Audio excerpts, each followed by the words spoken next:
Menstruation বা মাসিককালীন তাদের যে চাহিদাগুলো আছে, বিশেষ করে হচ্ছে গিয়ে তাদের স্যানিটারি প্যাডের প্রয়োজন হয়, এইটা বাংলাদেশে অলরেডি স্ট্যাবলিশড একটা সমস্যা, যে হচ্ছে গিয়ে এটা সহজলভ্যতা নিয়ে অনেক এনজিও এবং সরকারের তরফ থেকে বিভিন্ন প্রতিষ্ঠান নিয়মিত বছরের পর বছর ধরে কাজ করে চলেছে। সেইটারই পরবর্তী ধাপ হচ্ছে আমাদের স্যানিটারি ন্যাপকিন ভেন্ডিং মেশিনটা, যেটার নাম হচ্ছে ডিভা।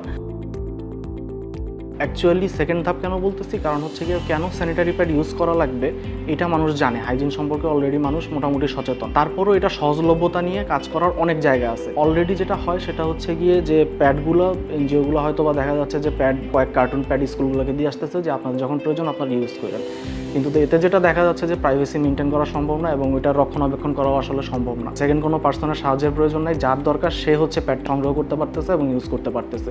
এখানে যেমন প্রাইভেসি মেনটেন হচ্ছে এবং তার সেলফ কনফিডেন্সও বাড়তেছে।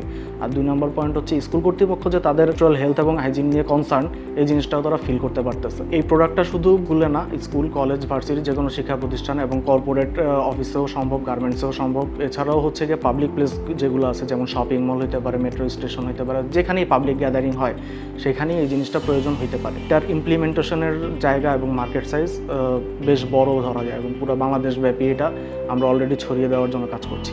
আমি মোহাম্মদ নজরুল ইসলাম অনিক, আমি ডিভা স্যানিটারি প্যাড ভেন্ডিং মেশিনের PI. Diva sanitary pad vending machine headless technologies লিমিটেডের একটি ইনহাউস প্রোডাক্ট। আমাদের একটা পুরো টিম, প্রায় 15-20 জনের একটা টিম হচ্ছে গিয়ে এটা নিয়ে অনেকদিন ধরে কাজ করছি আমরা। তো এটার ডেভেলপমেন্টের মধ্যে অনেকবার ইটারেশন এসেছে, আমাদের মেশিনের সাইজ থেকে শুরু করে যে কিভাবে ডিসপেন্সটা হবে এবং কত রিলায়েবলি ডিসপেন্সটা করা সম্ভব, এটা নিয়ে অনেক কাজ করা হয়েছে। এখানে মেইনলি 2টা পয়েন্ট নিয়ে ধরা যায়। একটা হচ্ছে গিয়ে যে ডিসপেন্সটা কখন হবে এবং ডিসপেন্সটা কিভাবে হবে।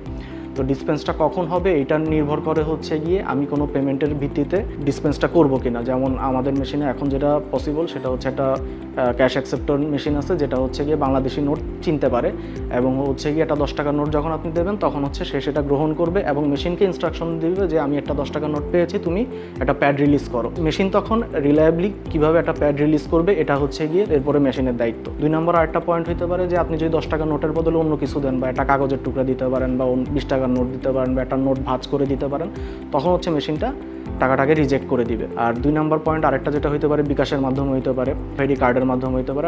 আরএফআইডি কার্ড মানে হচ্ছে স্কুল, কলেজ, ভার্সিটি এবং ধরেন কর্পোরেট অফিসগুলোতে অলরেডি আমরা যে আইডি কার্ড দিয়ে অ্যাটেন্ডেন্স নিচ্ছি, সেই সেম কার্ড দিয়ে হচ্ছে গিয়ে মেশিন থেকে প্যাড ডিসপেন্স করানো সম্ভব। এখানে আপনি ড্যাশবোর্ডে বলে দিতে পারবেন যে হচ্ছে গিয়ে আপনার কোন কোন আরএফআইডি কার্ডের এগেনস্টে ডিসপেন্স হবে, আপনি ব্ল্যাক লিস্ট করতে পারবেন এবং এটাও আমরা নির্ধারণ করে দিতে পারবো যে মান্থলি বা উইকলি প্রত্যেকটা স্টুডেন্ট আইডি কার্ডের এগেনস্টে বা এমপ্লয় আইডি কার্ডের এগেনস্টে কয়টা করে প্যাড ডিসপেন্স করা পসিবল।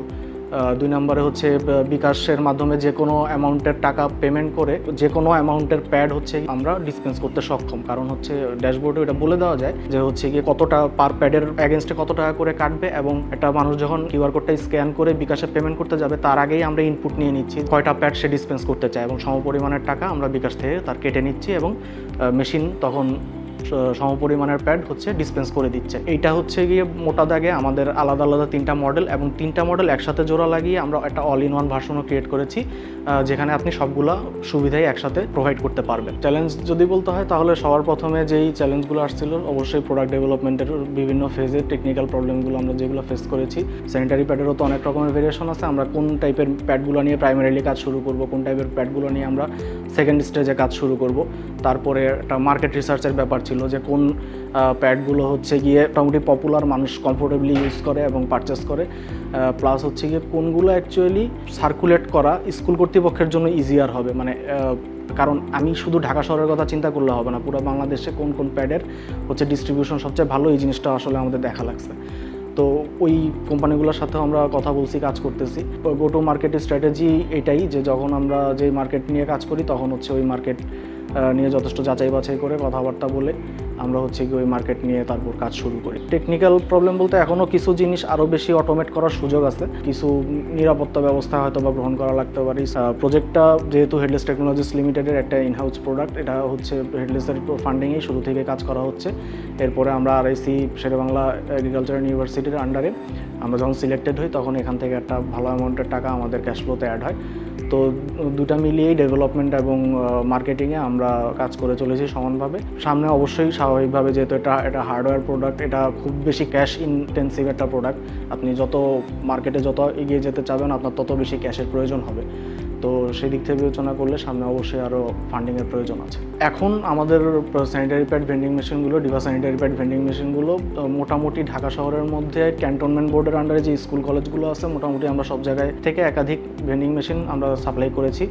এছাড়া টাওয়ার ক্যান্টনমেন্ট এবং হচ্ছে গিয়ে ঢাকার মধ্যে অন্যান্য স্কুল ছাড়াও ঢাকার বাইরে যদি আমরা বলি সেক্ষেত্রে হচ্ছে গিয়ে বিশেষ করে কুমিল্লা, বরিশাল, মাগুরা, রংপুর, নীলফামারী, কুড়িগ্রাম, সিলেট এই জায়গাগুলোতে আমাদের এখন পর্যন্ত ডিস্ট্রিবিউশন সবচেয়ে বেশি। টোটাল 300+ মেশিন আমরা অলরেডি বাংলাদেশ বিভিন্ন জায়গায় বিভিন্ন বিভাগে আমরা অলরেডি ইনস্টল করেছি এবং সার্ভিস দিচ্ছি। RIC শেরেবাংলা এগ্রিকালচার ইউনিভার্সিটিকেও অসংখ্য ধন্যবাদ আমাদের সাথে থাকার জন্য। আশা করি ভবিষ্যতেও তাদেরকে আমরা সাথে পাবো।